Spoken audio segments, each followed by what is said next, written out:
Over the years, I've read many books about different boxers, Muhammad Ali and George Foreman, and um, David Hayes a little bit. Wouldn't really say he's an interesting character. Um, I'd say maybe to someone like Tyson Fury, he's predictable, because they kind of know each other as sports men. And that fight fell through when it was meant to happen. I think it was twice. David Hay chickened out, and one of the sparring partners he had was Deontay Wilder. And as we just saw at the weekend, Deontay, got his backside handed to him. Let's just be honest about that. After all the things he went through to get that fight, to put on almost 2 stone, I think. Usually comes in about just under 16 stone, and he was over 17 stone, I think, for that fight. So 238 pounds. So hey, I was like, he put a lot of work in.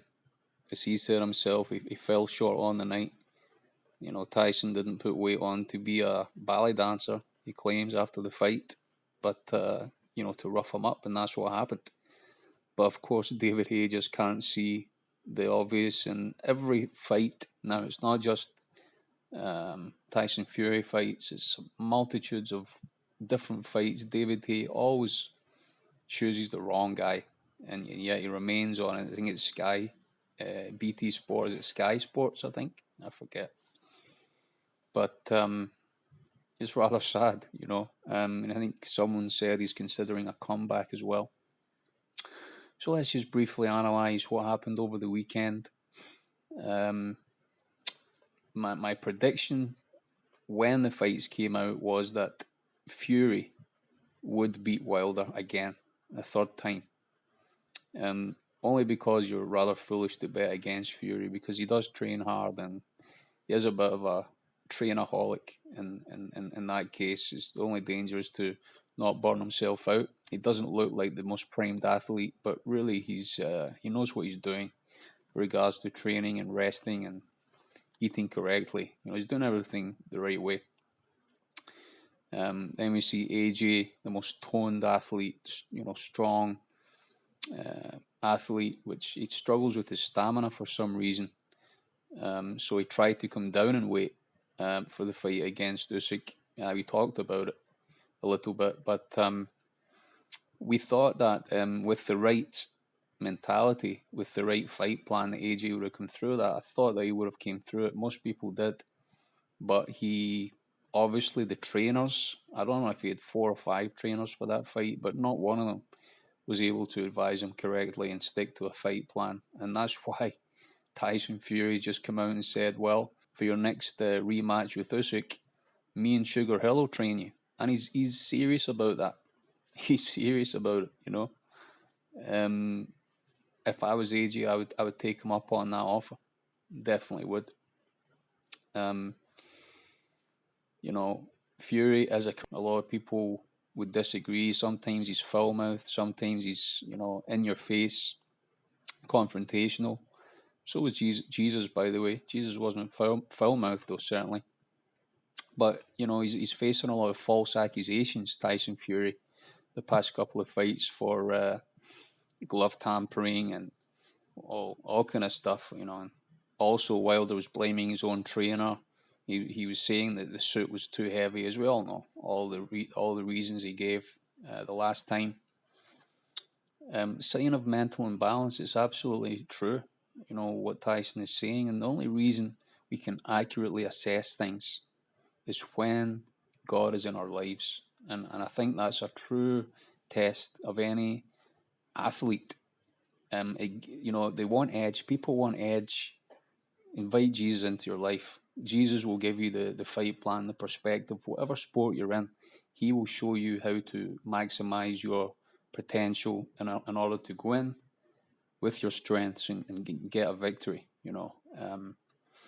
It sounds simple, but at the end of the day, sometimes the simplest plans are the best, and that's what we see Tyson followed the Sugar Hill, the Kronk style boxing, which he's adapted. He's kind of stopped dancing around. He's kind of stopped, um, shuffling and what have you, moving around. He is basically hounding his opponents now.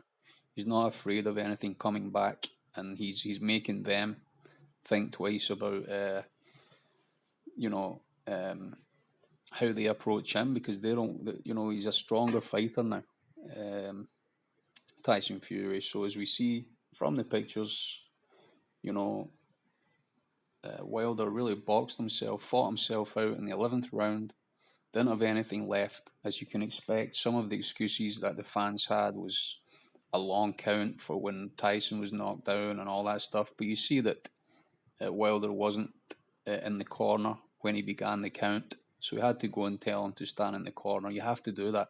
Any professional boxer will tell you the rules, but it just seems that Wilder fans just don't know the rules of boxing, or they think that because Wilder was just such an exceptional fighter that he shouldn't follow rules. And also, do the Wilder fans think that having a metal hand, which Wilder actually has, he has a metal right hand because he was in a motorbike accident at a certain point and he's got metal packed in his hand. They don't think that's an advantage. They don't think that's an advantage. And they're moaning about, well, Tyson's, somehow they've taken horsehair out or something. How can they do that they can't possibly do that when, 4 or 5 people are watching the boxers getting the binding on, putting the gloves on, they're inspected. Nothing like this can happen. So, well, if there is anything, why doesn't Wilder take them to court? That'd be rather interesting. And basically, I would say that's probably a lawsuit in Fury's favor again. So any money that he's gotten for this fight could be lost in some kind of lawsuit.